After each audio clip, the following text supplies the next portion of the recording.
नमस्कार दोस्तों, न्यूज़ तक के इस खास शो में आपका स्वागत है। मैं हूं नीरज। लोकसभा चुनावों के नतीजे आ चुके हैं और अब नई सरकार बनने की प्रक्रिया जारी है। लेकिन ये नतीजे बड़े खास हैं। खास इसलिए, पहली बात ये कि ये नतीजे बीजेपी के दावों के खिलाफ हैं। ये नतीजे एग्जिट पोल के अनुमानों के भी खिलाफ हैं।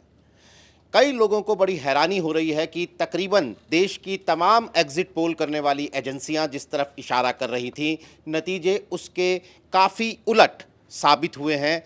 बीजेपी 272 का आंकड़ा नहीं छू पाई है, 370 का दावा था और एनडीए तो 400 पार का नारा दे रहा था और वो 300 भी पार नहीं कर पाए हैं। कांग्रेस पार्टी की तकरीबन 100 सीटें आना भी इन नतीजों की एक बड़ी स्टोरी है। इन नतीजों को समझने के लिए और जो नंबर्स हैं, जो आंकड़े हैं, उनके आधार पर नई सरकार आने वाले दिनों में किस तरह से बिहेव करेगी, वो कैसे काम करेगी, इन तमाम चीज़ों को समझने के लिए हमारे साथ मौजूद हैं लेखक, वरिष्ठ पत्रकार, राजनीतिक विश्लेषक और इंडिया टुडे ग्रुप के कंसल्टिंग एडिटर राजदीप सरदेसाई।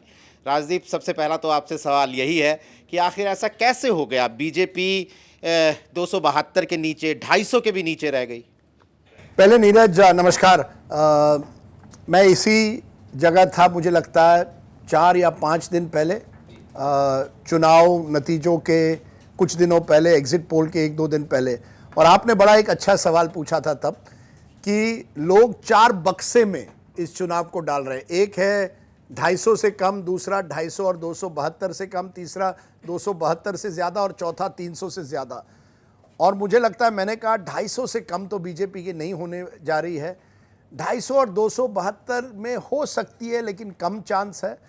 272 और 300 होने से ज़्यादा चांसेस हैं। अब आप देखिए क्या नतीजा निकलता है। नतीजा बिल्कुल विपरीत निकलता है और मैं आपके दर्शकों को ये कहना चाहता हूँ कि मेरा अनुमान था कि बीजेपी को 280 का, मुझे लगता है मैंने फिगर दिया था, उनको आती है 242, 244। पहली बात तो ये है, जर्नलिस्टों ने ये आंकड़ों में पढ़ना ही नहीं चाहिए, ये बात साफ है, क्योंकि तब भी मैंने कहा था मैं आंकड़ों में पढ़ना नहीं चाहता, आपने मुझे वहां डाल दिया। ये सब ये पोलस्टर्स को करने दीजिए, जिनकी खुद की विश्वसनीयता पर अब बड़ा सवाल है। लेकिन मैंने ये कहा था तब कि देखिए, ये चुनाव 2019 और 14 का चुनाव नहीं है, इसमें कई जगहों में कांटे की टक्कर है। हालांकि तब लगा था कि कांटे की टक्कर जो है वो भाजपा ले जाएगा, लेकिन वाकई जो हुआ, और ये मैंने तब भी कहा था, स्टेट बाय स्टेट कंपटीशन, हर राज्य में आप देखिए चुनाव अलग हुआ है। महाराष्ट्र में देखिए तो कहीं ना कहीं जिस तरह का संदेश गया है वो पूरी तरह से विपक्ष के साथ है। बगल में गुजरात है, बीजेपी की क्लीन स्वीप लगभग होती है, 26 में से 25 आती है। आप चलिए मध्य प्रदेश, और मध्य प्रदेश में बीजेपी की पूरी स्वीप होती है, 29 में से 29। बगल में राजस्थान, और वहां राजस्थान में 11 सीटें विपक्ष को आती है। आप दिल्ली में देखिए 7 की 7 सीटें भाजपा को आती है, लेकिन दूसरे बड़े शहर में जो मुंबई है, वहां विपक्ष 4-2 से जीतती है, और वो भी 1 सीट बहुत कम मार्जिन से।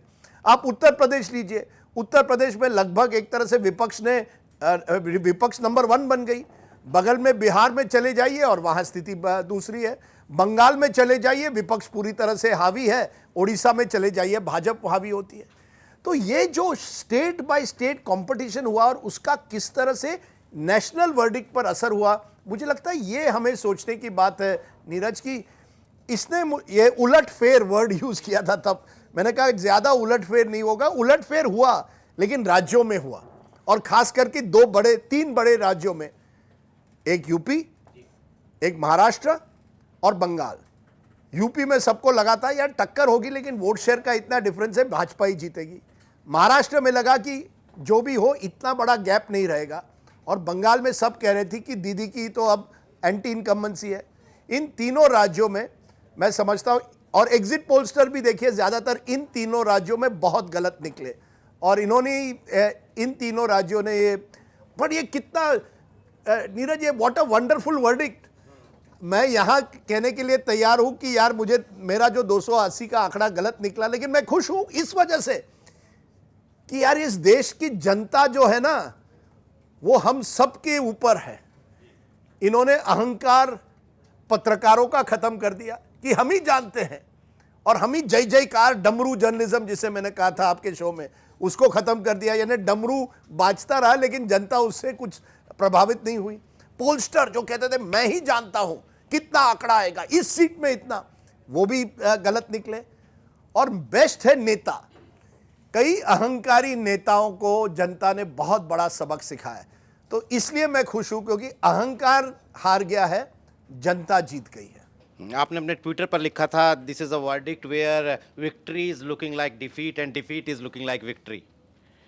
देखिए कल मैं ये दोनों की मीटिंग हो रही थी, एक लोग जा रहे थे प्रधानमंत्री कार्यालय जहां एनडीए की मीटिंग हो रही थी, और दूसरी तरफ जा रहे थे कुछ लोग जहां ये इंडिया अलायंस की मीटिंग हो रही थी। अब इंडिया अलायंस की मीटिंग में मैंने देखा कि ज़्यादातर लोग जो जा रहे थे ना, वो ये मिठाई बांट रहे थे, ये वो, अब वो हारे हैं, चुनाव हारे, लेकिन एक दूसरे को मिठाई बांट रहे। और मुझे लगता है ये कारण, एक तो सरकार बनाने की कवायद तो नहीं करनी पड़ेगी, किसको कितना पैसा देना है, किसको क्या करना है, लेकिन फिर भी अब पार्लियामेंट में कम से कम आपकी आवाज़ तो रहेगी, बुलंद आवाज़। तो वो खुश थे कि कम से कम हम तो जिंदा है, ऑपोजिशन खुश है कि अब जिंदा ऑपोजिशन है। दूसरी तरफ एनडीए की रैली में कौन, एनडीए की मीटिंग में सबसे ज्यादा कौन खुश थे मालूम है? सहयोगी दल। क्योंकि चंद्रबाबू नायडू के घर जो मैंने लोगों का टाटा देखा है, और ये असली इस देश की कहानी है। 8 महीने पहले नीरज, चंद्रबाबू नायडू ने कुछ पत्रकारों को लंच पे बुलाया, 20-25 लोगों को बुलाया, उसमें से 5-10 ही पहुंच गए हम लोग, क्योंकि तब कौन चंद्रबाबू नायडू, हम लोग 5-10 वो 50 अशोक रोड में बुलाया था। कल एक चैनल के 5 लोग, हर चैनल के 5 लड़कियां बैठी थी या लड़के बैठे थे, नहीं सर बाइट, एक बाइट, पूरे पुलिस 10 गाड़ियां, पूरा रोड ब्लॉक। ये देश महान है। जो व्यक्ति 8 महीने पहले जेल में था, 46 दिन जेल में रहा है, आज किंग मेकर बन गया। तो और तो ये सहयोगी दल खुश थे। भाजपा में भी कुछ लोग हैं जो खुश हैं। अब सच्चाई आनी चाहिए। कई लोग भाजपा में कह रहे थे मुझे, यार 250 मिल जाए ना बहुत खुश होंगे हम। मैंने कहा आपको 272 नहीं यार, थोड़ा हमारी आवाज़ भी सुनाई दी जाएगी। ये इस देश की सच्चाई है। इस न्यूज़ रूम में भी कोई एक व्यक्ति चलाए न्यूज़ रूम, वो नहीं चलता। एडिटर होना चाहिए, लेकिन सबकी आवाज़ होनी चाहिए। उसी तरह से हमारे देश में हर व्यक्ति, हर राज्य की आवाज़ होनी चाहिए। और इसलिए मैं खुश हूँ कि अब भारत जो है, this is a victory of India. India is bigger than any individual. अगर कोई एक मैसेज है इस विक्ट्री का कि ये देश जो है ना किसी एक व्यक्ति से बड़ा है, और ऐसा जब होता है, that is why we are such a great country. यार ये इसीलिए इस कंट्री में पत्रकारिता करने में मजा आता है कि कल कौन जाने, इतने हमारे पत्रकार कुछ दिनों पहले अब की बार 400 पार, कितने 450 आ सकते हैं क्या सर, क्या क्या इंटरव्यू में पूछ रहे थे, बेवकूफ जैसी इंटरव्यू कर रहे थे। उन सबको यहां खड़ा करना चाहिए, और उन they should also be held accountable कि आप जिस तरह की डमरू पत्रकारिता कर रहे थे, आप सबको अकाउंटेबल करना चाहिए था। पोलस्टर तो बात अलग ही है। राजदीप, कांग्रेस पार्टी के प्रदर्शन को लेकर भी बहुत सारे सवाल हैं, बहुत सारी जिज्ञासाएं हैं। कांग्रेस पार्टी ने तकरीबन 100 का आंकड़ा छुआ, 99 सीट्स अकेले लेकर आई, और उससे भी बड़ी बात है कि जो 2019 में बीजेपी वर्सेस कांग्रेस सीटों पर कांग्रेस पार्टी का स्ट्राइक रेट 10-15% था, वो बढ़कर 30-35% हो गया है। उन्होंने जहां बीजेपी से सीधे पंजा लड़ाते हुए अपनी अहमियत साबित की है। ये कैसे हुआ? नीरज, ये बहुत अच्छा सवाल है, और आपको ये भी याद होगा उस दिन मैंने ये भी कहा था, ये असली इस चुनाव की लड़ाई होगी कि जो 1-on-1 फाइट्स है उसमें क्या होगा। क्योंकि 2019 में 178 1-on-1 फाइट्स में केवल 12 कांग्रेस जीती थी। इस बार कांग्रेस करीब 30% ऐसी जी, 72% स्ट्राइक रेट बीजेपी का है, 28% है। तो कम से कम थोड़ी तो कांग्रेस को राहत मिली है। देखिए, विपक्ष को राहत मिली है। विपक्ष को ऐसी स्थिति में जनता ने नहीं पहुंचाया कि उनकी सरकार बननी चाहिए। यही तो मजा है इस चुनाव का। जनता जान गई कि विपक्ष इस समय ऐसी स्थिति में नहीं है कि वो इस देश को आगे ले जा सकता है इकट्ठा होकर। दूसरी तरफ जनता ये भी जान गई कि केवल एक व्यक्ति नहीं चला सकता, ना एक व्यक्ति ना एक अलायंस। आपको एक नई राजनीति करनी पड़ेगी। लेकिन इस सवाल का जवाब मैं इस तरह से दूंगा, जो आपने कहा बदलाव कहां आया। देखिए, कांग्रेस को कुछ बेनिफिट सहयोगियों से मिला, जैसे उत्तर प्रदेश में खासकर कि सपा का इतना अच्छा परफॉर्मेंस रहा, वहां सबको वो आगे ले पाया कांग्रेस को। लेकिन कहीं ना कहीं जो कांग्रेस ने नैरेटिव सेट की, संविधान खतरे में है, खटाखट आपको कुछ देंगे, ये कहीं ना कहीं जनता को वो एक जनता के साथ उन्होंने कनेक्ट कर दिया। अब राहुल गांधी को हम हमेशा कोसते हैं, ये नहीं किया वो नहीं किया, और कई, जैसे मैंने उस दिन भी कहा था, कई बार वो उन्होंने संधि खोई थी। लेकिन इस बार इस चुनाव में कहीं ना कहीं जो राहुल गांधी ने नैरेटिव रख दिया कि इस देश में दो स्तर के लोग हैं, एक जिनके पास सब साधन है, जो कॉन्सेंट्रेशन ऑफ वेल्थ है, जो सब दौलत उनके हाथ में है, और बाकियों को पीछे रखा गया है। वो कनेक्ट हुआ। आप देखिए, जहां दलित बहुमूल्य कंस्टिट्यूंसीज है, वहां कांग्रेस का प्रदर्शन बहुत अच्छा रहा है। 154 ऐसे कंस्टिट्यूंसीज हैं जहां दलित 20% से ज्यादा है, विपक्ष 92 उनमें से जीता है। तो कहीं ना कहीं बॉटम ऑफ द पिरामिड जिसे कहते हैं, जो निचला वर्ग है, जिन्हें उतने साधन नहीं है, उन्होंने कहा यार कोशिश ट्राई करते हैं कि क्या कांग्रेस अगर आए तो कुछ बदलाव आएगा, तो कांग्रेस को उसका जरूर फायदा हो। और बीजेपी ने उस नैरेटिव को वो पूरी तरह से कॉम्बैट नहीं कर पाई, जो नॉर्मली बीजेपी अच्छी तरह से कर पाती है। ये संविधान खतरे में है, इस देश में दो वर्ग हैं, अनइक्वल देश है, ये नैरेटिव थोड़ा ऑपोजिशन का इस बार चल गया। तो इस चुनाव का एक मैंडेट इंडिया अलायंस के लिए तो कम से कम ये था ना कि उनको विपक्ष में ही बैठना है। बिल्कुल। और ये स्थिति वही रियलिटी बनी, विपक्ष में इंडिया गठबंधन बैठेगा और एनडीए की सरकार बनेगी। और उम्मीद लगाई जा रही है कि प्रधानमंत्री शायद पहले जितने ताकतवर नहीं रहेंगे। लेकिन विपक्ष के लिए आगे का रास्ता क्या है? आगे 5 साल वो क्या करेंगे, कैसे बढ़ेंगे, ताकि कोई एक क्लियर कट ऑल्टरनेटिव बन सके? रूपक, ऐसा है, मुझे लगता है एक तो अच्छी बात है कि किसी भी लोकतंत्र के लिए एक मजबूत विपक्ष होना बहुत ज़रूरी है। पिछले 10 सालों में इस देश की, मुझे लगता है, कमज़ोरी रही है, विपक्ष कमज़ोर इतना रहा है। इसलिए पार्लियामेंट में हो, मीडिया में भी हो, उनकी बात इतनी सुनी नहीं जाती है, या उनकी बात सुनाई नहीं देती थी। अब आप आवाज़ें देखेंगे, मज़ा आएगा पार्लियामेंट कवर करने में। चंद्रशेखर जैसा नेता इलेक्ट होता है, महुआ मोइत्रा वापस आ रही है पार्लियामेंट में, समाजवादी पार्टी के 30-35 लोग आ रहे हैं, घेर लेंगे। और यही तो देश की, that is why we are not Pakistan. और सब वहाँ, यहाँ ये देश की सबसे मजबूती होती है। वहाँ जो हारता है उसको जेल में डाल देते हैं, या चुनाव के पहले या बाद में। यहाँ अब विपक्ष को एक मौका है ये दिखाने के लिए कि आप कंस्ट्रक्टिव ऑपोजिशन रह सकते हैं।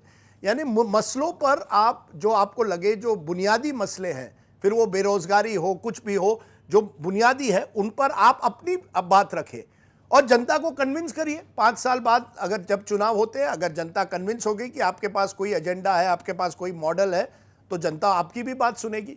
लेकिन यही तो होना चाहिए एक डेमोक्रेसी में, कि एक अच्छी सरकार और एक मजबूत विपक्ष, अगर दोनों, और यही तो मैंडेट है। कह रहे हैं कि हमें अभी भी मोदी जी की, हम अभी भी भाजपा एनडीए की सरकार चाहते हैं, लेकिन हम चाहते हैं कि एक मिली जुली सरकार हो, और दूसरी तरफ हम चाहते हैं एक मजबूत विपक्ष हो। तो मिली जुली सरकार, मजबूत विपक्ष, ये देश इसी तरह से आगे जाएगा। विपक्ष के सामने भी चुनौती है कि अगर आप जनता को कन्विंस कर सको अगले 5 सालों में अपने मुद्दों पर, केवल संसद को रोकने से नहीं, लेकिन वाकई जनता के मुद्दे उठाकर, तो उनको भी शायद 5 साल बाद और सपोर्ट मिल सकता है। राजदीप, मैं अमीश हूँ। मेरा सवाल यूपी से रहेगा। यूपी में आप भी गए, यूपी को आपने चुनाव से पहले कवर किया, जिस समय वोटिंग चल रहा था उस समय भी, मतलब मतदाताओं का मूड आपने देखा। यूपी में ऐसा क्या हुआ कि एग्जिट पोल इतने गलत साबित हो गए? यूपी जो भाजपा के लिए इतना मजबूत ग्राउंड 2014 से बन गया था, वो अचानक से समाजवादी पार्टी वहाँ की नंबर 1 पार्टी हो गई, और इतनी सीटें अखिलेश यादव जीत लगे जो कभी मुलायम सिंह यादव के समय में भी नहीं जीत पाए थे।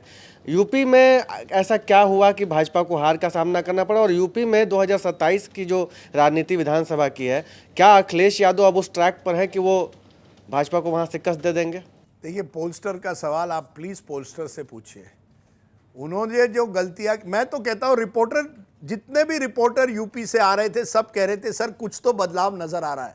बहुत कम रिपोर्टर मैंने जो यूपी से आए, उन्होंने कहा सर एक तरफा है, किसी ने नहीं कहा, लेकिन पोलस्टर कह रहे थे। तो ये आप सवाल पोलस्टर से पहले वाला जो आपने कहा। लेकिन मुझे लगता है जो बदलाव यूपी में आया वो यही है कि 2-3 कारण हैं। एक तो है कि, और इसका डिस्कशन हमने उस दिन किया था, जो पीडीए, जो पिछला दलित अल्पसंख्यक, जिस तरह से बार बार अखिलेश ने इस बार न केवल उसको एक नारा बनाया, लेकिन उनके टिकट वितरण में देखिए उन्होंने कोशिश की कि यादव मुसलमानों के अलावा हम ओबीसीज, अन्य, उन्होंने एक वाइडर सोशल कोलिशन जो मुलायम सिंह जी भी नहीं कर पाए थे, उन्होंने वाकई एक कोशिश की है। मैंने उस दिन भी कहा बेस्ट टिकट्स दिए हैं, किसी नेता ने इस चुनाव में अगर अच्छे टिकटें दिए हैं वो अखिलेश यादव ने कोशिश करके दिए। वही बीजेपी ने गलती की, उनको लगा यार मोदी योगी डबल इंजन है, 4 बार जीती है, 5वां बार भी जीतेंगे। ये वोटर को टेक फॉर ग्रांटेड कि वोटर जो है वो हमारे साथ ही है, ये गलती कर दी कि वहां के स्थानीय लोगों को आपने किनारे कर दिया। मैंने उस दिन जौनपुर का उदाहरण दिया था कि कृपा शंकर सिंह मुंबई कांग्रेस के अध्यक्ष हुआ करते थे, 2 साल पहले भाजपा में आते, आप उनको जौनपुर की टिकट देते हैं, और कई ऐसे लोगों को आपने टिकटें दी। और ये भी कहानी है, अब ये आप लोग खोजिए कि योगी आदित्यनाथ का कितना रोल था, क्या वो पूरी तरह से चुनाव में सक्रिय थे, नहीं थे, क्या कहीं ना कहीं उनको भी एक मैसेज जा रहा था।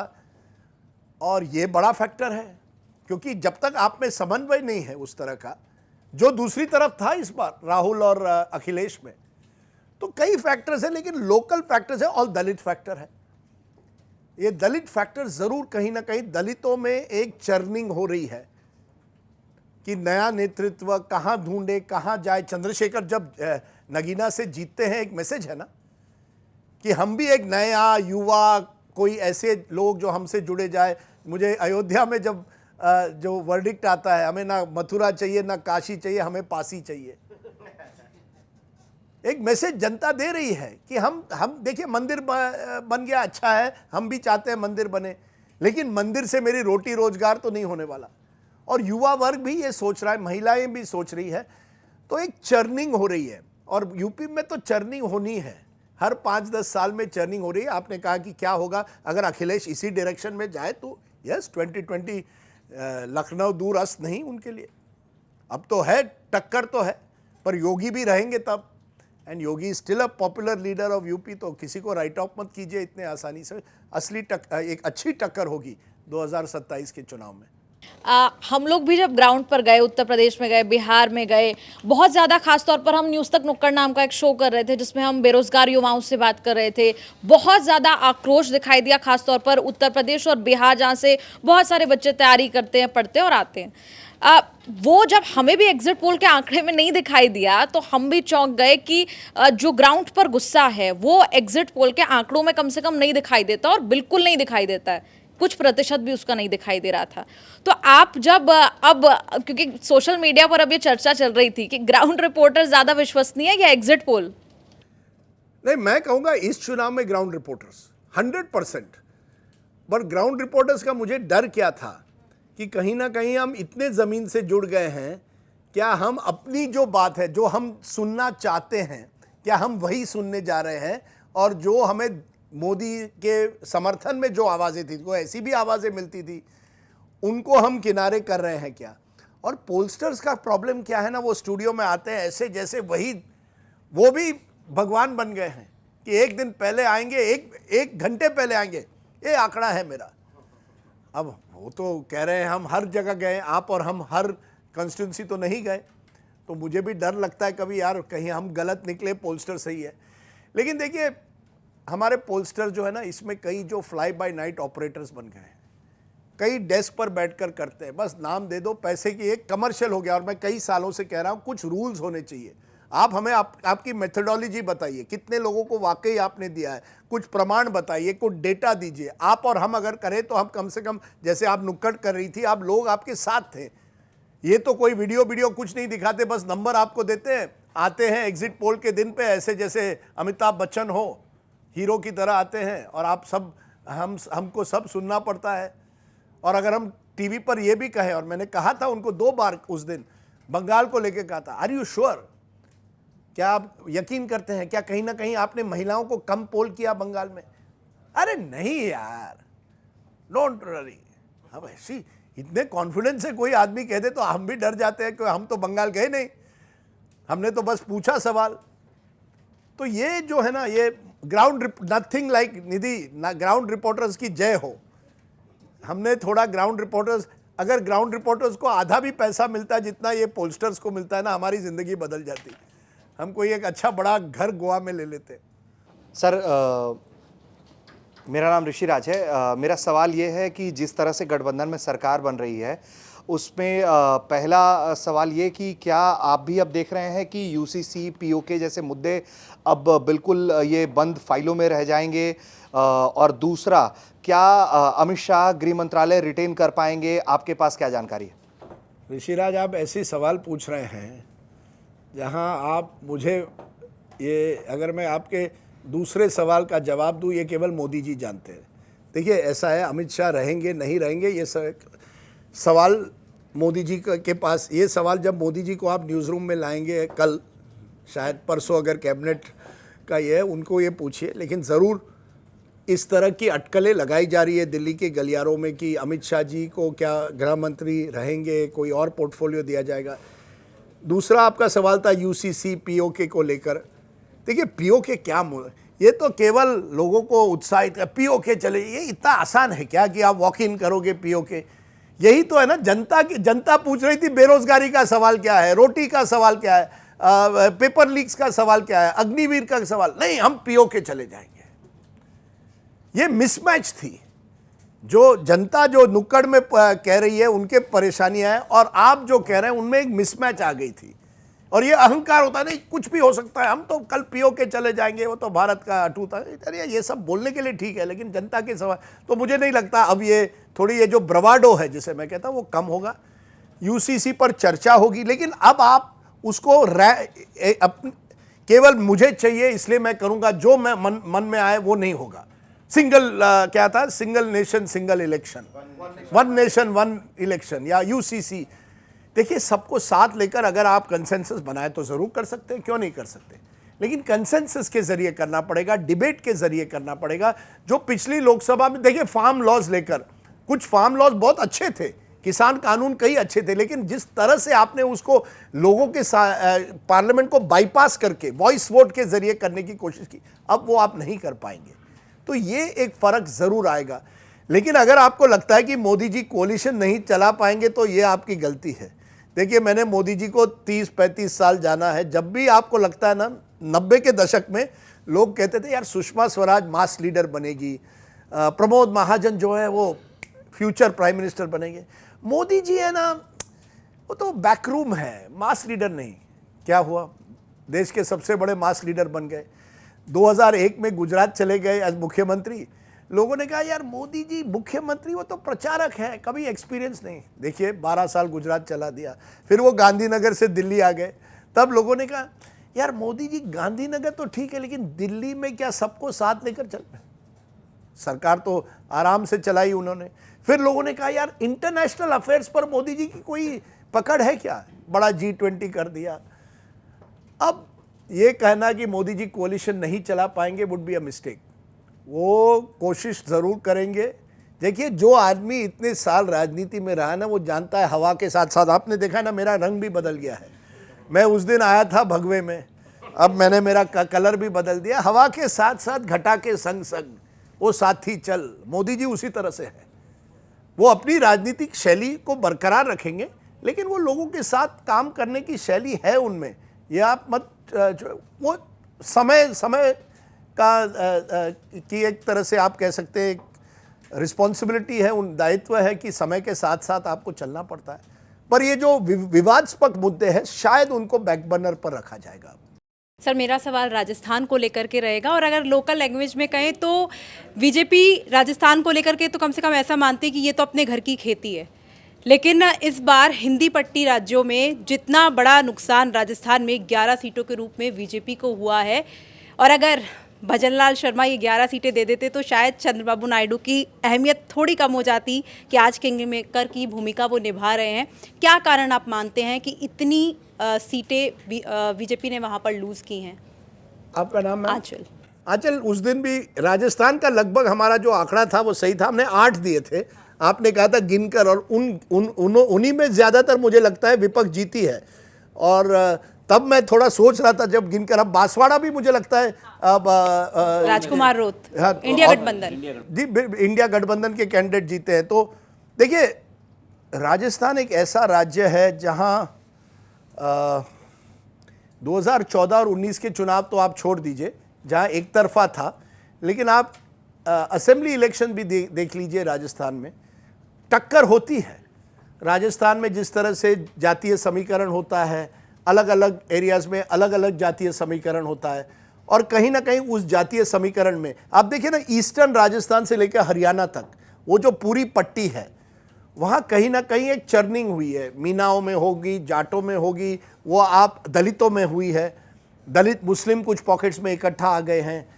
लेकिन कुल मिलाकर मैं जिस अग्निवीर के रिव्यू की बात कर रहे हैं, वो तो सबसे बड़ा मुद्दा है। अग्निवीर का मुद्दा, पेपर लीक्स का मुद्दा, ये जितने भी, और शर्मा जी का नेतृत्व भी, कई बीजेपी के लोकल नेता नाखुश हैं। तो पूरी तरह से एक परफेक्ट स्टॉर्म एक तरह से राजस्थान में हुआ है, जो कुछ हद तक हरियाणा में भी हुआ है। और बीजेपी को यही सोचना पड़ेगा। ये चुनाव बीजेपी गई थी ये सोचकर कि मोदी जी के नाम पर, अरे कैंडिडेट छोड़िए, 543 सीट मोदी जी के नाम पर ही लड़ने हैं, मोदी की गारंटी। जो लोकल फैक्टर्स उभर कर आए राजस्थान जैसे राज्य में, और ये असेंबली इलेक्शन में भी देखा गया था, अगर गहलोत जी 20-25 सीटों पर कैंडिडेट बदल देते, चुनाव जीत जाते। माहौल तब था कि गहलोत जी की अच्छी एक तरह से लोगों के साथ कनेक्ट बन गई थी।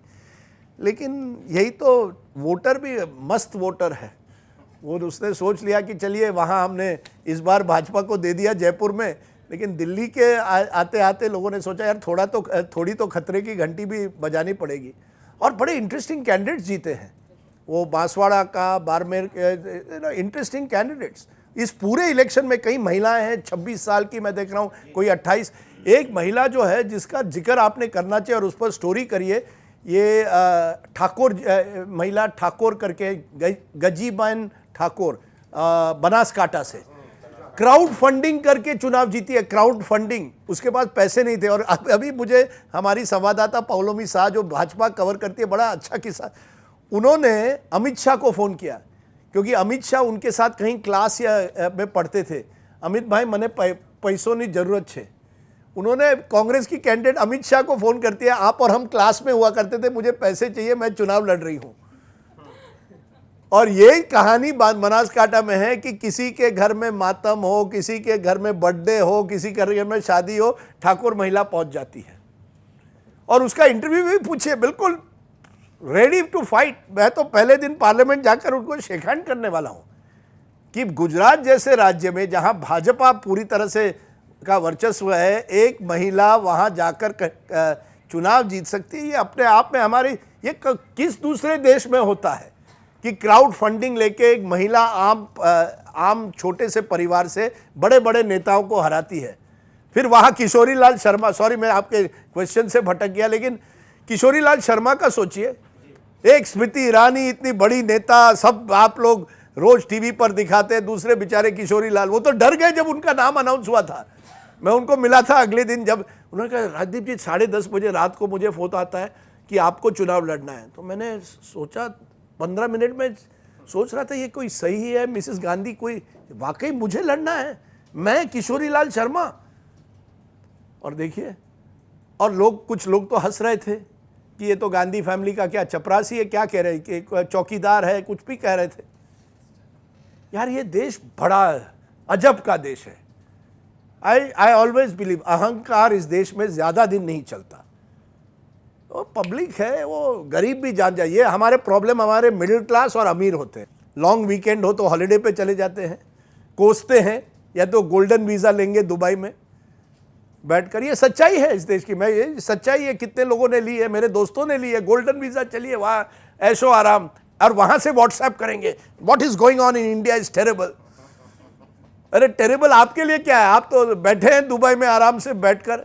जो असली आदमी है, जो 5 किलो राशन पे जी रहा है, उसका क्या? ये सच्चाई है इस देश की। सो आई एम वेरी हैप्पी कि जब अहंकार हार जाता है तो हम सब ने, खास करके पत्रकारों ने, क्योंकि हम अहंकार या सत्ता के कभी कभी पिछले 10 सालों में डरते हैं। अरे क्या करें, कौन सा सवाल पूछें? अरे पूछने की आप और हमको पूरी इजाज़त है। और आप देखिएगा, आप कई बड़े नेता आएंगे, फ़ोन करेंगे आपको। नेता भी जानते हैं कब पत्रकारों को के सामने झुकना चाहिए। सर, मेरा नाम अर्शदीप कौर है और मैं पंजाब की बात करूंगी। पंजाब में भी एग्जिट पोल जो है बिल्कुल गलत साबित हुए। बीजेपी की कोई सीट नहीं आई। 2014-19 की तरह 2024 में भी हमने देखा कि मोदी की लहर पंजाब में चली ही नहीं। तो क्या आप कारण मानते हैं? देखिए अर्शदीप, मैं इतना तो कह सकता हूं कि मैंने पंजाब तो सही परखा था। मैं पंजाब से वापस आया था और मैंने जो दोस्त एक दो ब्यूरोक्रेट्स और पुलिस अफसर है, खास करके आप ये ब्यूरोक्रेट्स ने बड़ा अच्छा है। आप हम पत्रकार ग्राउंड रिपोर्टर्स के अलावा एक यूपी का ब्यूरोक्रेट था, उसमें कहा था राजदीप जी बीजेपी 40 से ऊपर नहीं जाएंगी, आप मेरे से लिख के लीजिए। और पंजाब के एक ब्यूरोक्रेट ने एग्जिट पोल के बाद मुझे कहा बीजेपी 0 to 1 और मोस्ट लाइकली 0। तो मैंने कहा अच्छा सर, 100% ये पंजाब है। तो पंजाब की एक खासियत है वहाँ कि दो चीज़ें हुई है। एक तो कांग्रेस का एक वोट रहा है सालों तक। दूसरा जो सिख आइडेंटिटी है वो अपने आप में कहीं हिंदुत्व आइडेंटिटी के साथ वो उनका मिलाप हो ही नहीं पाता है। अब आपने अकाली और बीजेपी का जो अलायंस हुआ था वो ठीक था जब तक वो, लेकिन वो पूरी तरह से सिख आइडेंटिटी हिंदुत्व जैसे आइडेंटिटी के उनको लगता है हिंदुत्व एक तरह से हमारी जगह उस हिंदुत्व में नहीं है। और उसी के साथ साथ मैं कहूँगा जो मॉडरेट हिंदू है वहाँ, वो पूरी तरह से इस पॉलिटिक्स में किसी एक्सट्रीम हिंदुत्व पॉलिटिक्स में विश्वास नहीं रखता। वहीं मुझे लगता है कि एक तरह अकाली कमज़ोर हो गए और उस अकाली का वोट डेंजर ये हो गया है कि कई यंग जो सिख्स हैं वो एक्सट्रीमिस्ट की तरफ फिर से जा रहे हैं। आप देखिए अमृतपाल सिंह जीत जाते हैं, वो बीएन सिंह का बेटा वो भी जीता, उनका नाम सरबजीत सिंह, वो दोनों जीत जाते हैं। इसका मतलब है एक तो है कि कांग्रेस अपना बेस रख पाई है, आम आदमी पार्टी कहीं पीछे हो गई है क्योंकि लोग सरकार से अब सवाल पूछ रहे हैं, वो एक एंटी इनकम्बेंसी उनके खिलाफ आ गई है। अकाली अपनी पूरी तरह से कार्डर एक बार फिर मोबिलाइज नहीं कर पाए हैं। और वही यंगर सिख जनरेशन जो है फरीदकोट जैसे जगह में एक्सट्रीमिस्ट की तरफ जा रहा है क्योंकि उनको लगता है हमारी क्या जगह है, हमारे joblessness is a big problem, बेरोजगारी है, इंडस्ट्री नहीं है। तो Punjab is very worrying. Border state में इस तरह के जो अलग अलग, और बीजेपी इसको समझ नहीं पाई है। बीजेपी को लगा जैसे मैंने कहा हर राज्य में मोदी के नाम पे या हिंदुत्व पे, it doesn't work in Punjab. And केवल अब नहीं, पिछले 10 सालों में तो बीजेपी को भी कोई एक नई रणनीति उन्होंने कोशिश की है, सुनील जाखड़ जैसे लोगों को लाकर, कैप्टन अमरिंदर सिंह को लाकर, मनप्रीत बादल को लाकर कोशिश की है, लेकिन Hindutva is a bridge too far. एक ऐसा वो मुझे लगता है पंजाबियत में वो फिट नहीं होता कहीं। सर, मेरा नाम कीर्ति है।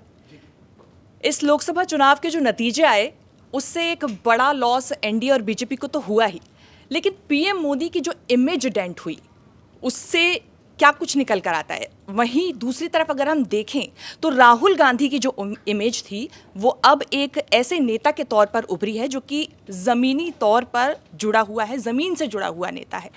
तो क्या इसका फ़ायदा आगे जो जनरल इलेक्शन होंगे 5 साल बाद वहाँ पर मिल सकता है राहुल गांधी को, और अगर नहीं तो इसमें क्या कुछ बदलाव करने की ज़रूरत पड़ेगी उन्हें? मैम, पहले तो मैं कहूँगा कि मुझे अभी भी लगता है कि नरेंद्र मोदी जी देश के नेता नंबर 1 है। अभी भी मुझे लगता है ये कहना, देखिए भाजपा को अभी भी खुद एक पार्टी को ज़्यादा सीटें मिली है compare to entire India alliance. तो ये कहना कि नरेंद्र मोदी जी बिल्कुल लोग उनके खिलाफ हो गए, बिल्कुल गलत होगा। तो होगा ही। देखिए हर लीडर की एक पीक होती है, वो पीक तो नहीं रही जो 2014 में मोदी जी आए थे। मैंने उस दिन कहा था उम्मीद को लेकर, वो एक वोट था कि हमें अच्छे दिन आएंगे। 2019 में था यार ये जो चुनाव है ये देशभक्त का है, मोदी जी और मजबूत सरकार। 2024 आते आते लोगों ने कहा यार मोदी जी तो है लेकिन कुछ तो थोड़ा झटका या बदलाव भी होना चाहिए, लोकल एमपी कुछ काम नहीं करता या लोकल यूनिट नहीं करती। तो मोदी जी के वो स्टार वैल्यू पे आप कैसे, he is not the super star कि 1 to 10, एक ज़माने में अमिताभ बच्चन को कहा जाता था 70 के दशक में नंबर 1 to 10, राजेश खन्ना के जब बाद 75 to 80 number 1 to 10 Rajesh Khanna, sorry Amitabh Bachchan, उसके बाद आते थे बाकी के विनोद खन्ना जितने भी। तो उस तरह से एक ज़माने में कहते मोदी जी और कोई है नहीं, आएगा तो मोदी ही। अब लोग कह रहे ठीक है मोदी जी हैं लेकिन दूसरे भी हैं, उसी से राहुल गांधी आते हैं। राहुल गांधी ऑल्टरनेटिव की तरफ से मुझे लगता है ज़रूर उन्होंने, क्योंकि उन्होंने एक ऑल्टरनेटिव एजेंडा रखा कि जो देश में असमानता है उसे कैसे कम किया जाए, क्या किया जाए, कम से कम इस पर बातें कर रहे थे। उनके आइडियाज़ सही है गलत है वो, पर बात तो कर रहे थे। गरीब की बात कर रहे थे, दलितों की बात कर रहे थे, पिछड़ों की बात कर रहे थे। तो एक ट्रैक्शन तो आता है जब आप ज़मीन पर जाते हैं। पर यह भी कहना कि राहुल गांधी अब ने एक पूरी तरह से री इन्वेंशन कर दिया, इस पर भी हमें रोक पॉज बटन रखना चाहिए। ऐसा नहीं है कि कांग्रेस को 150 सीट आ गए या 200 सीट आ गए। कई इलाकों में जैसे मैंने कहा एलाइज ने भी मदद की है, तमिलनाडु में या यूपी में। पर राहुल गांधी ने एक पहचान अपनी बना ली है और अब उनको इग्नोर करना या पप्पू कहने से कुछ नहीं चलेगा। अगर बीजेपी इसी पप्पू डायरेक्शन में जाए तो और गलती कर रही है, क्योंकि फिर उनकी सहानुभूति भी बढ़ती है और लोग कहते हैं यार ये फिजूल की बात। मुझे यंग जनरेशन बहुत पसंद आया, आप भी नुक्कड़ में गए होंगे। यंग जनरेशन कह रहा है बहुत हो गया हिंदू मुस्लिम, यार काम की बात करो ना। ये मंगलसूत्र, मछली, मटन, मुजरा, इससे कोई हमारा कोई तो होने नहीं वाला है। तो ये एक मैसेज है लोगों का, यार काम की बात अब करते हैं। सर अनुराधा, जनता का जो मैंडेट है इसने ऑपोजिशन के साथ साथ हम जर्नलिस्ट की भी थोड़ी ताकत बढ़ा दी है। दिल्ली में अगर बात करें तो आप ये देखिए कि एक सेट पैटर्न नज़र आता है। आप विधानसभा में जाएंगे, वन साइडेड लोग जो हैं अरविंद केजरीवाल के लिए वोट करते हैं, लेकिन जब हम जाते हैं लोकसभा चुनाव के नतीजों की तरफ तो वन साइडेड हमें देखने के लिए मिलता है कि वो बीजेपी या प्रधानमंत्री नरेंद्र मोदी के चेहरे पर ही बटन दबाते हैं, उन्हीं को सातों की सातों सीटें जिताते हैं। इस बार जो बटा हुआ वोट था आप और कांग्रेस के बीच, स्ट्रैटेजी तो यही थी कि उसको साथ लाया जाए और जो बटा हुआ वोट है वो कहीं ना कहीं भारी पड़ जाएगा बीजेपी पर, लेकिन इस बार भी ऐसा कुछ हुआ नहीं। देखिए मैम अनुराधा, मुझे लगता है चुनाव गणित का होता है, केमिस्ट्री का भी होता है। जैसे महाराष्ट्र में उद्धव ठाकरे, शरद पवार और कांग्रेस अच्छी केमिस्ट्री कर पाए, वही भाजपा और अजीत पवार में केमिस्ट्री नहीं हो पाई, क्योंकि लोग कह रहे थे यार इसी अजीत पवार को तो आप कह रहे थे चक्की पीसिंग करोगे, अब उसी के साथ आपने समझौता कर दिया। जनता बेवकूफ़ नहीं है, खास करके सोशल मीडिया में। मेरा ड्राइवर भी मुझे कह रहा है, मुंबई में जो ड्राइवर मैं कुछ दिनों पहले, सर ये अजीत पवार, उसको तो ये भ्रष्ट कह रहा था। मैंने कहा कहाँ देखा? अरे वो वीडियो उसने निकाला भी यूट्यूब पर, देखिए सर, चक्की पीसिंग देवेंद्र फडणवीस कह रहे हैं। ये जनता तक बात पहुँच जाती है। वही दिल्ली में हुआ। देखिए दिल्ली में आम आदमी पार्टी और कांग्रेस ने क्या क्या नहीं कहा एक दूसरे के खिलाफ। अब आप एक केवल इकट्ठा आकर उसके ऊपर जब कांग्रेस कैंडिडेट सिलेक्शन करती है तो आप कन्हैया कुमार कांग्रेस के लोकल नेताओं के लिए बाहर का कैंडिडेट है, वो अच्छा वक्ता है, अच्छा नेता बन सकता है, लेकिन वहाँ के स्थानिक लोगों के लिए वो बाहरी है। तो वो सब केमिस्ट्री उस तरह से नहीं बन पाती है। आम आदमी पार्टी और कांग्रेस में केमिस्ट्री नहीं बन पाई दिल्ली में। पर सवाल ये है कि ये लोकसभा में हुआ है, विधानसभा में अब क्या होगा? क्योंकि 8 महीने बाद विधानसभा होने, तब शायद लोग कहेंगे नहीं हमें अरविंद केजरीवाल पसंद है और हम केजरीवाल जी को वोट देंगे। तो ये बदलाव तो आ सकता है देश में। ये देश बॉस, कर्नाटका में देखिए, जहां कांग्रेस की 2 सत्ता है, तेलंगाना कर्नाटका, वहां कांग्रेस को वोट नहीं मिले उतने, लेकिन वहां बीजेपी ने कुमार स्वामी के साथ टाई अप कर लिया, उसका थोड़ा उनको फायदा भी मिल गया। तो one size does not fit all. कहाँ आपका गठबंधन चलता है, कहाँ नहीं चलता है। अब आप देखिए चंडीगढ़ में मनीष तिवारी जीत गए और मनीष तिवारी, आम आदमी पार्टी और कांग्रेस इकट्ठा थी चंडीगढ़ में। बगल में पंजाब है, पंजाब में एक दूसरे के खिलाफ थे, वहाँ चली नहीं। एक कांग्रेसी नेता मुझे कह रहा था यार मैं फंस गया हूँ, क्योंकि मुझे 10 बजे प्रेस कॉन्फ्रेंस करनी पड़ रही है चंडीगढ़ में, जहाँ मैं कहने वाला हूँ आप और हम साथ साथ हैं। वहीं 2 घंटे बाद मैं जलंधर जा रहा हूँ, मैंने कहने वाला आप जो है भ्रष्ट है। अब ये कैसे चलेगा? ये तो ये नहीं चला दिल्ली में। और वैसे ही आप दिल्ली वाले हमारे मुंबई की तरह नहीं है, मुंबई वाले थोड़ा आपके आगे हैं इन सब मामलों में। हम जानते हैं नेताओं को कब नीचे, दिल्ली वाले सत्ता के पीछे चल जाते हैं, उनको लगता है जो सत्ता में आएगा उसके साथ, उगता सूरज के साथ आप चलते हैं। मुंबई वाले हम थोड़ा एंटी एस्टेब्लिशमेंट रहते हैं।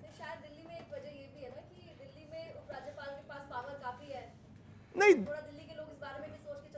नहीं, आप एक मुझे देखिए, बड़ा इंटरेस्टिंग है, चंद्रबाबू नायडू को सितंबर के महीने में 46 दिन के लिए जेल में डाला गया और कई लोग कहते हैं उसका उनको बहुत फायदा हुआ, आंध्र प्रदेश में सहानुभूति उनके लिए हो गई। 74 साल के आदमी को आप जेल में डाल रहे हैं। केजरीवाल को उस तरह की सहानुभूति दिल्ली में क्यों नहीं मिली? क्योंकि शायद उनको विधानसभा में मिल जाए। अगर इसी तरह से उनको कई महीनों तक जेल में रखें तो शायद विधानसभा में उनको सहानुभूति मिल जाए, लेकिन लोकसभा में मुझे लगता है दिल्ली की जनता ये तय करती है कि प्रधानमंत्री कौन। जी, आपको लगता है कि अरविंद केजरीवाल को सहानुभूति की जरूरत है विधानसभा चुनावों में? देखिए, सहानुभूति का फायदा तो हो सकता है। नहीं, आप कह रहे हैं कि वो जीत जाएंगे बगैर सहानुभूति के? क्योंकि अभी तक का जो ट्रेंड हमने देखा, नहीं, ट्रेंड देखिए, जैसे हमने कहा है, one size does not fit all. जो चीज हमें लगे 6 महीने पहले, राजस्थान का उदाहरण लीजिए ना, उसी राजस्थान में बीजेपी की सरकार बनती है 6 महीने पहले और अब देखिए कितनी टफ फाइट हो जाती है राजस्थान में। इस तेलंगाना में 6 महीने पहले कांग्रेस आराम से जीत जाती है, अब भाजपा सबसे ज्यादा सीटें लाती है। कौन है ये वोटर? ये क्या, किस उसके मन में उस समय क्या होगा अगले साल जब दिल्ली के चुनाव, कौन जाने बॉस। ये बहुत मुश्किल है वोटर के मन में जानना, इसलिए बेस्ट है हम रिपोर्ट करें जो हमें दिखता है और ये पोस्टर पर छोड़े आंकड़े। अगली बार मैं कभी भी नीरज, ना न्यूज़ तक पे ना आज तक पे कहीं आंकड़े नहीं, क्योंकि आप क्लिप करेंगे और ये दिखाएंगे, ये देखिए इन्होंने कहा था 280 और जितनी हमने रिपोर्टिंग कर दी वो सब उस पर सब पानी फिर जाता है कि क्योंकि। और मेरे एक दोस्त ने 2 बजे रात को जिस दिन चुनाव नतीजे निकले उसने मुझे मैसेज भेजा और मैं टेनिस देख रहा था इसलिए मैं जगा हुआ था। उसने कहा, राजदीप जी आप यूपी से वापस आए थे, आपने रिपोर्टिंग की थी और आपने मुझे मैसेज भेजा था कि it is a tough fight, फिर आप टीवी पर जाकर क्यों कहते हैं कि मोदी जी जीत रहे हैं? तो मैंने कहा यार, टीवी पर जाकर ना कहीं ये डर लगता है कि अगर मैं कुछ कह दूं और फिर वो दूसरी तरफ निकले तो फिर ये पोस्टर्स ने जिस तरह से हवा बना दी है मैं फंस जाऊं उसमें। लेकिन मैंने अगर वही जो आपने कहा, रिपोर्टर्स का ये इलेक्शन था, ग्राउंड रिपोर्टर्स ने सही पकड़ा था कि ये धीरे धीरे लोग बदलाव चाहते, वो किस लेवल पर चाहते ये हम भी नहीं जानते थे, लेकिन मुझे लगता है people wanted to tell their politicians कि अब बस थोड़ा ज़रा समन्वय होना चाहिए, एक पॉज बटन। एक गुलजार साहब एक बड़ा अच्छा हिंदी का शब्द हमेशा यूज़ करते हैं, ठहराव। हमारे ये 24 घंटों की ब्रेकिंग न्यूज़ में ठहराव नहीं होता, हमारे पॉलिटिक्स में एक ठहराव आ गया है नीरज, और ये बहुत अच्छा है। हर चीज़ में कभी कभी ठहराव होनी चाहिए, इंटरवल। पिक्चर में जिस तरह से इंटरवल होता है, हमारे पॉलिटिक्स में इंटरवल बहुत दिनों के बाद आ गई है और इसीलिए लोग स्माइल कर रहे हैं, क्योंकि लोगों को इंटरवल में जाकर थोड़ा पॉपकॉर्न खाना है, कोक पीना है, थोड़ी राहत की सांस भी लेनी है। राहत की सांस का समय आ गया है। बिल्कुल, लोकसभा चुनावों के ऐसे नतीजे कभी कभार ही आते हैं जिसमें खुश होने के लिए सभी के पास वजहें हों। जो पार्टी जीती उसके पास भी, जो पार्टी हारी उसके पास भी, और जो लोग हैं जिन्होंने वोट किया उनके पास भी। तो अब अगले 2-3 दिनों में नई सरकार का शपथ ग्रहण हो जाएगा, लेकिन गठबंधन की ये सरकार शायद उस अंदाज में नहीं चल पाएगी जिस अंदाज में ये पिछले 10 साल से चल रही थी। देखना बहुत दिलचस्प होगा कि नरेंद्र मोदी, जिन्होंने हमेशा अपनी पार्टी की फुल मेजॉरिटी के साथ ही सरकारें चलाई हैं, वो इस गठबंधन सरकार को किस अंदाज में चलाते हैं, किस रवैये के साथ चलाते हैं। हमारी नज़र उस पर रहेगी। हम राजदीप से भी आने वाले दिनों में लगातार उस पर बात करते रहेंगे। आज न्यूज़ रूम में आने के लिए राजदीप आपका बहुत बहुत शुक्रिया। तमाम दर्शकों का आभार। नमस्कार। Thank you so much.